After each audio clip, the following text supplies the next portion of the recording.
హ్యావియర్స్ good morning. Welcome to Profit Master dot in. ఇవాళ 2 March Tuesday. So ముందుగా American markets గురించి చూద్దాం. American మార్కెట్స్లో హ్యూజ్ బయింగ్ సపోర్ట్ మళ్ళీ మనకు కనిపించింది. గత వారం అంతా కాస్త అనిశ్చితికి లోనైన మార్కెట్స్ ఈ వారం ప్రారంభంలోనే చాలా పటిష్టమైన జోరును కనబరిచాయి. డౌ జోన్స్ ఏకంగా 600 పాయింట్లకు పైగా లాభాన్ని నమోదు చేసింది. S&P 500 2.4% మేర, అలాగే నాస్డాక్ కూడా 3% వరకు లాభపడింది.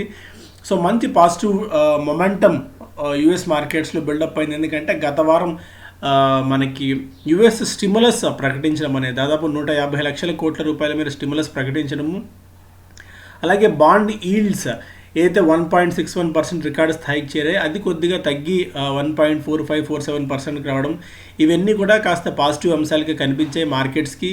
బాండ్ మార్కెట్లో కొద్దిగా వీక్నెస్ రావడము, లేకుంటే అక్కడ జోరికి బ్రేక్ పడటం, ఈ రెండు మార్కెట్స్కి బాగా కలిసి వచ్చాయి. అందుకే మంచి బయింగ్ సపోర్ట్ మార్కెట్స్కి లభించింది.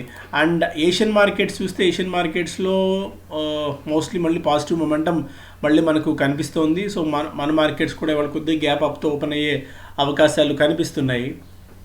అండ్ మిగిలిన పారామీటర్స్ కూడా ఒకసారి చూద్దాం. లైక్ ఆయిల్ ఒక 1% దాకా పడింది.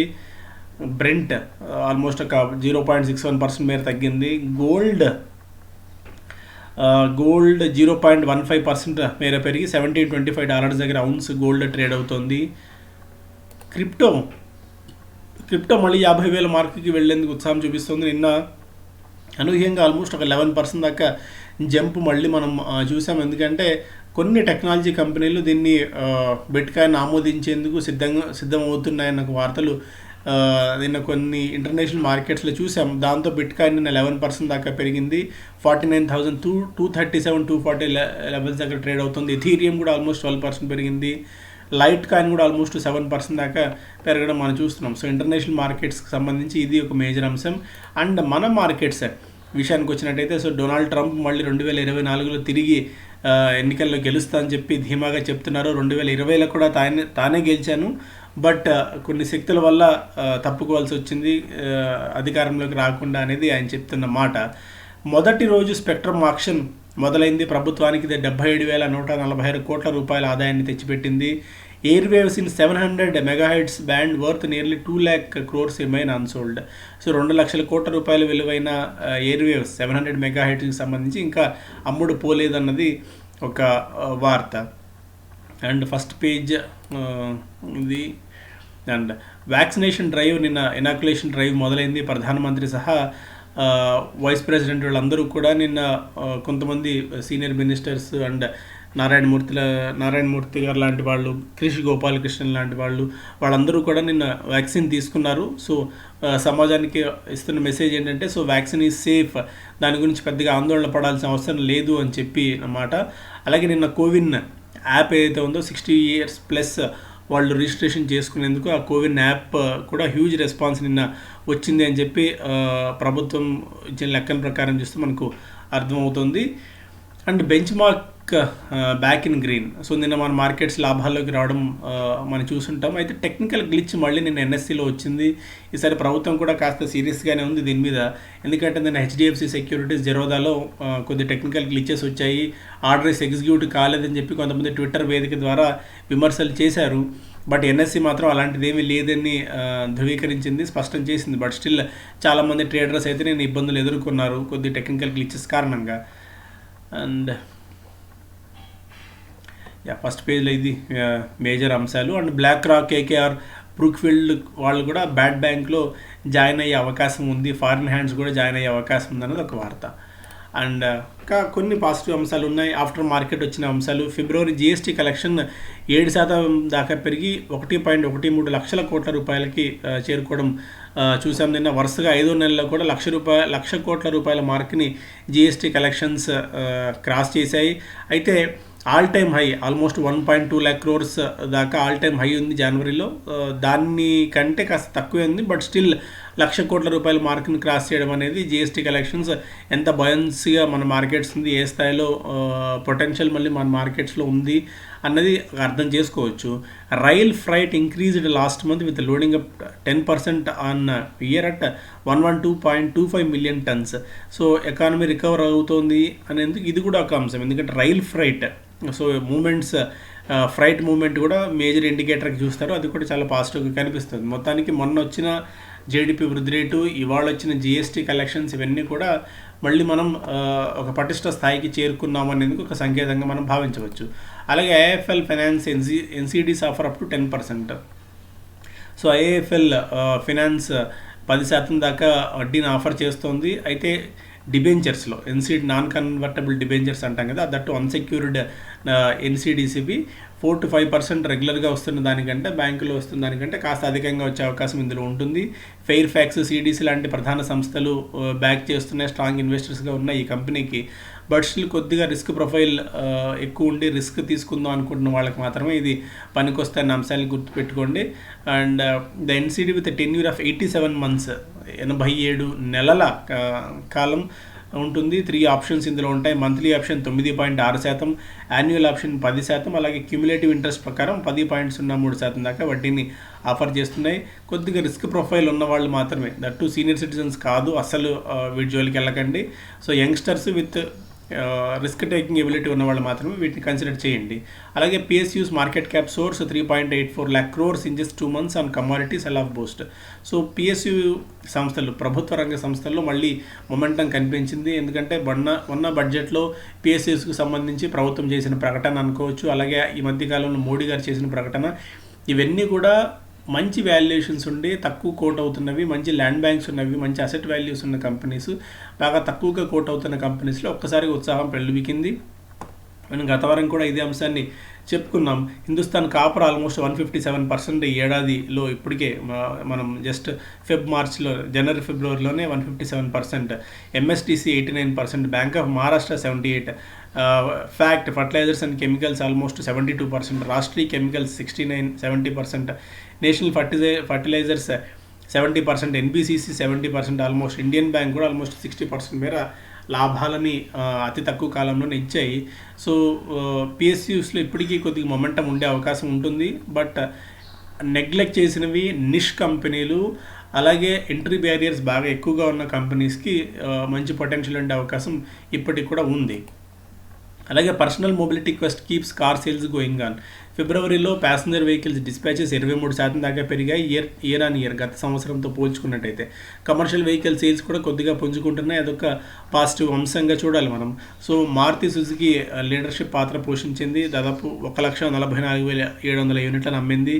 అండ్ తర్వాత కాంపిటీటర్ హుండాయ్ మోటార్స్ ఆల్మోస్ట్ 51,600 యూనిట్స్ని, టాటా మోటార్స్ 27,224 యూనిట్స్ని ఫిబ్రవరి నెలలో వీళ్ళు సేల్ చేశారు. 2-వీలర్ సేల్స్ మాత్రం 12% వృద్ధికి మాత్రమే పరిమితమయ్యాయి.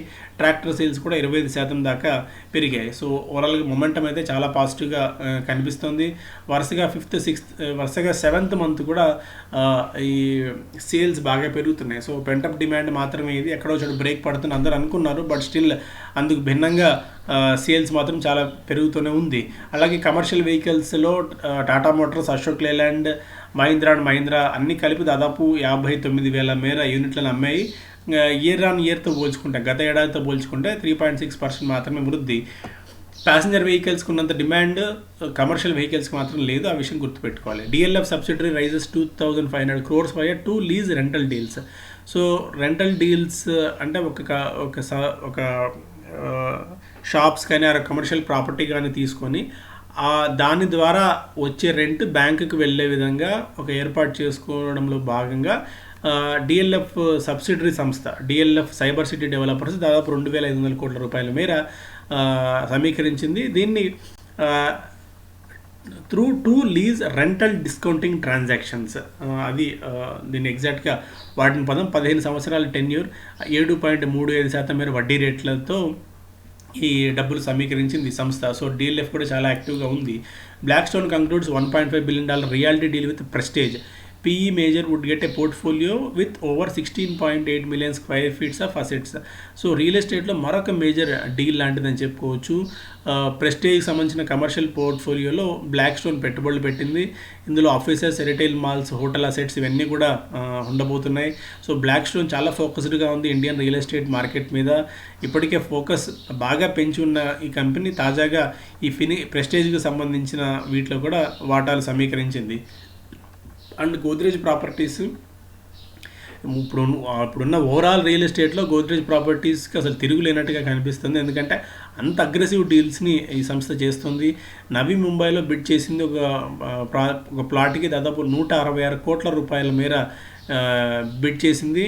Bids 166 crores for adjacent plots with development potential of around 4 lakh square feet. So అదొక అంశం గోద్రేజ్ ప్రాపర్టీస్కి సంబంధించి. ఇక ఎంటార్ ఐపీఓ గురించి చాలామంది అడుగుతున్నారు. రేపటి నుంచి ఎంటార్ ఐపీఓ ప్రారంభం కాబోతుంది. నిజంగా ఎంటార్ ఐపీఓ అప్లై చేసుకోవచ్చా? కంపెనీకి ఉన్న పాజిటివ్స్ ఏంటి, కంపెనీకి ఉన్న నెగిటివ్స్ ఏంటి, రిస్క్ ప్రొఫైల్ ఎంత ఉంది, ఈ అంశాలన్నీ కూడా మనం profitmaster.in వెబ్సైట్లో ఒక డీటెయిల్డ్ స్టోరీ రాసాము. సో ఎవరికైతే ఇంట్రెస్ట్ ఉందో ఎంటార్ ఐపీఓ గురించి వాళ్ళు ఇక్కడ చూడొచ్చు. అండ్ ఎంటార్ ఐపీఓని కన్సిడర్ కూడా చేయొచ్చు. ఎందుకంటే ఇది కూడా హై ఎంట్రీ బ్యారియర్ ఉన్న సెగ్మెంట్. అండ్ లిస్టెడ్ స్పేస్లో పీర్స్ కూడా ఎవరు ఈ కంపెనీకి లేరు కాబట్టి దీన్ని మనం పిక్ చేసుకోవచ్చు. అలాగే ఇన్వెస్టర్స్ అండ్ ట్రేడర్స్ మీట్ ఇంకా just 1 or 2 days last date ఉంది. సో సాధ్యమైన త్వరగా మీరు రిజిస్ట్రేషన్స్ చేసుకోండి. ఎందుకంటే పెన్ డ్రైవ్స్లో మంచి డేటా అనుకోవచ్చు, మంచి మెటీరియల్, బుక్స్ ఇవన్నీ కూడా మీకు లభించబోతున్నాయి. ఈ అవకాశాన్ని సద్వినియోగం చేసుకోండి. ఎందుకంటే లాస్ట్ మూమెంట్లో వస్తే మళ్ళీ లాజిస్టిక్ ఇష్యూస్ మాకు వచ్చి పూర్తి స్థాయిలో మీకు సరఫరా చేయడం మాకు ఇబ్బంది కూడా అవుతుంది. ఎందుకంటే మేము హైదరాబాద్ నుంచి వస్తున్నాం కాబట్టి. సో స్టిల్ ఇప్పటికైనా విజయవాడలో ఈ కాన్ఫరెన్స్కి, వర్క్షాప్కి రావాలనుకుంటే మీరు రిజిస్ట్రేషన్స్ త్వరగా పూర్తి చేసుకోండి. సో అరవింద్ గారు అలాగే శేషు గారు మంచి స్టాక్ ఐడియాస్, అలాగే ఆర్పి గారు టెక్నికల్ అనాలిసిస్ మీద బేసిక్స్ నుంచి అవగాహన ఇవ్వబోతున్నారు. అది అందరికీ ఉపయోగపడుతుంది. 1 day టెక్నికల్ వర్క్షాప్లో ఉదయం అంతా కొద్దిగా బేసిక్స్ ఉంటాయి, సెకండ్ అడ్వాన్స్డ్ సెషన్స్ ఉంటాయి. సో అటు బేసిక్స్ అసలు ఏ మాత్రం మార్కెట్ గురించి జీరో అవగాహన ఉన్న వాళ్ళకి పనికి వస్తుంది, మార్కెట్స్లో ఇప్పటికే ట్రేడ్ చేస్తున్న వాళ్ళకి కూడా పనికి వస్తుంది. ఆ విధంగా డిజైన్ చేశాము. ఒక రోజంతా కూడా ఒక సైంటిఫిక్ అప్రోచ్తో 2 days పాటు. సో ఈ అవకాశాన్ని అందరూ వినియోగించుకుంటారని చెప్పి కోరుతున్నాను. ఇక బిజినెస్ స్టాండర్డ్ చూస్తేనేమో ఫస్ట్ పేజ్లో స్పెక్ట్రమ్ బిడ్స్కి సంబంధించి డేటా, అలాగే ఎకానమీ రీబౌండ్ అవుతోంది. బట్ కోవిడ్ కేసులు పెరగడం అనేది కొద్దిగా ఆందోళన కలిగించే విషయం అని చెప్పి రిజర్వ్ బ్యాంక్ ఆఫ్ ఇండియా చెప్తోంది. ఇండిపెండెంట్ డైరెక్టర్స్కి సంబంధించి సెబీ కొత్త ఇది తీసుకొచ్చింది, కొన్ని నిబంధనల్లో మార్పు తీసుకొచ్చింది. మ్యాక్రో డేటా చూస్తే స్టడీ రికవరీ కొనసాగుతున్న ఒక వార్త. అలాగే SBI slashes home loan రేట్స్పై 10 basis points తగ్గించింది, 10 basis points తగ్గించింది SBI. అండ్ 6.8% వడ్డీ రేట్లని పెట్టింది హౌసింగ్ లోన్స్కి. And PM kicks inoculation drive అదొక అంశం. For multiplex operators, road to recovery likely to be longer. Rebound in COVID cases, OTT threat, rise concerns. So OTTలో quality content బాగా పెరుగుతుంది, అదొక వరీయింగ్ ఫ్యాక్టర్. అలాగే కోవిడ్ కేసులు మళ్ళీ మహారాష్ట్ర, కేరళ లాంటి ప్రాంతాల్లో పెరగడం, ఇవన్నీ కూడా కొద్దిగా టెన్షన్ పెంచేవిగా ఉన్నాయి. అయితే ఇప్పటికిప్పుడు ఇమ్మీడియట్గా మల్టీప్లెక్స్లో అద్భుతాలు జరిగిపోయే అవకాశం తక్కువ. సో చాలా టైం పట్టేటుంది. ఎంత గొప్ప సినిమాలు వచ్చినప్పటికీ కూడా స్టిల్ ఇంకా మనకి టైం పట్టే అవకాశం ఉంది. So better medium term two short term వీటిలో ఇన్వెస్ట్ చేద్దాం అనుకున్న వాళ్ళు మాత్రం కొద్దిగా రిస్కీ బెట్గానే కనిపించవచ్చు. Marico develops an appetite for foods. రీసెంట్గా ఇన్స్టెంట్ నూడిల్స్ లాంచ్ చేయడం, హనీ లాంచ్ చేయడం, అలాగే ప్లాంట్ ప్రోటీన్స్తో కొన్ని ప్రోడక్ట్స్ లాంచ్ చేయడం అనేది సో ఏ స్థాయిలో FMCGలో ఉత్సాహంగా ఉంది ఈ కంపెనీని బట్టి మనం అర్థం చేసుకోవచ్చు. సఫోలా మంచి బ్రాండ్ వాల్యూ ఉంది, దాన్ని ఫుల్ లెంత్లో కైవసం చేసుకునేందుకు మ్యారికో ప్రయత్నాలు చేస్తుంది. అవి సఫలీకృతం అవుతాయని మనం ఆశిద్దాం. ఎందుకంటే ఈ స్పేస్లో మంచి అట్రాక్టివ్ బెట్గా కూడా కనిపిస్తుంది FMCG స్పేస్లో.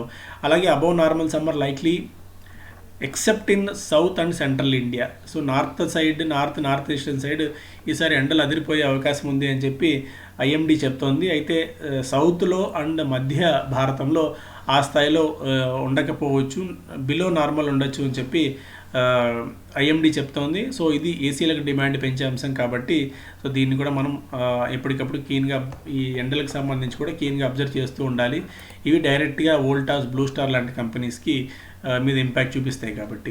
Finance ministry may cut taxes and petrol, diesel. So excise duty, వివిధ సుంకాలు దాదాపు 60% వరకు ఉన్నాయి. Original petrol price, crude price కంటే ఈ ట్యాక్సెస్ ఎక్కువ ఉన్నాయనే సంగతి మన అందరికీ తెలుసు. బట్ జనాల నుంచి తీవ్ర స్థాయిలో వ్యతిరేకత వెల్లువెత్తుతోంది అండ్ ట్రోలింగ్ విపరీతంగా జరుగుతున్న నేపథ్యంలో ప్రభుత్వం కొద్దిగా ట్యాక్సెస్ తగ్గించే అవకాశం ఉంది అని చెప్పి ఒక వార్త మనం చూస్తున్నాం. సో పెట్రోల్, డీజిల్ ప్రైసెస్ కొద్దిగా తగ్గిస్తే మేబీ మార్కెట్స్కి ఇది కూడా ఒక పాజిటివ్ అంశం అయ్యే అవకాశం ఉంది. బట్ మేబీ ఆయిల్ కంపెనీస్కి కొద్దిగా నెగిటివ్ కూడా కావచ్చు. You have to wait and see. So అది మేజర్ అంశాలు ఈరోజు. So thank you so much. Have a great day.